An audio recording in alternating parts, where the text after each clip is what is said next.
I was going to sort of turn to policy, but I think this is one way that you can say that it would be objectively in the mental health interests of the billionaire class to have like confiscatory taxation on the rich. You know, yes, what our capitalist society does is bestow tremendous like nation state levels of resources onto single individual people such that they're totally alienated from society, can form no real connections with anyone. And then that money gives them tremendous power over the political system. And so now we have to deal with all their fucked up complexes all the time. Their bodies might not starve unless they have anorexia because of their psychological problems, but their souls are probably more deprived and more harmed than anyone else. Yeah.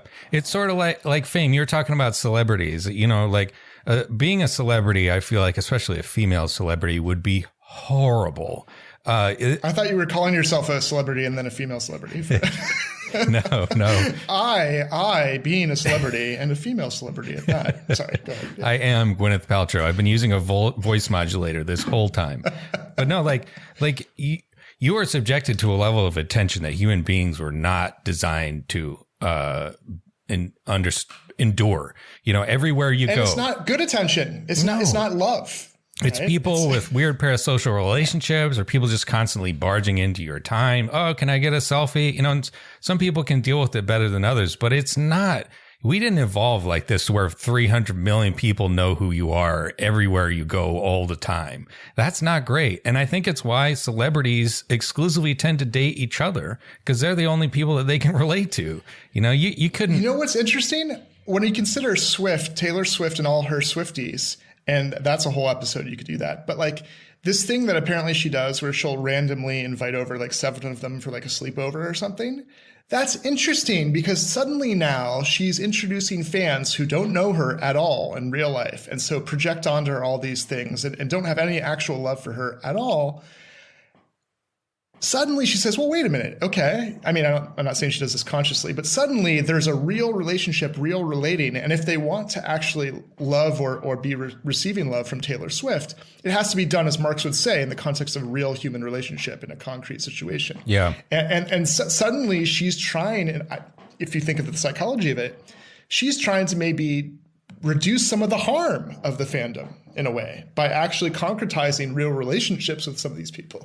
I could see that. I mean, I unfortunately have not been invited to a Taylor Swift sleepover, but you could imagine this being a kind of, it's like in a fandom, people, they like assign all of these views to the person.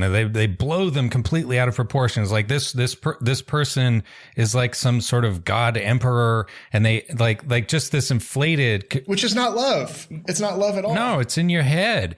And I imagine it makes, it would just be really hard to relate to somebody like that, but to have an actual conversation, be like, this is a flesh and blood person, and they're really at bottom, you know, maybe good at singing and stuff, but at bottom they're really no different. We're both human beings, and maybe an attempt. I mean, I imagine this would be quite difficult between Taylor Swift and her fans, but to be like form an actual real human connection.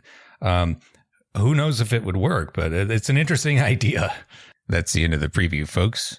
As usual, we like to mention that this podcast is sponsored by the American Prospect Magazine. So if you want to listen to the whole thing, you can subscribe at $5 a month. If you want that, plus a free subscription to the website, plus the opportunity for a steeply discounted print subscription, you can do that if you so wish at $10 a month. And otherwise, thanks for listening. We'll see you next time.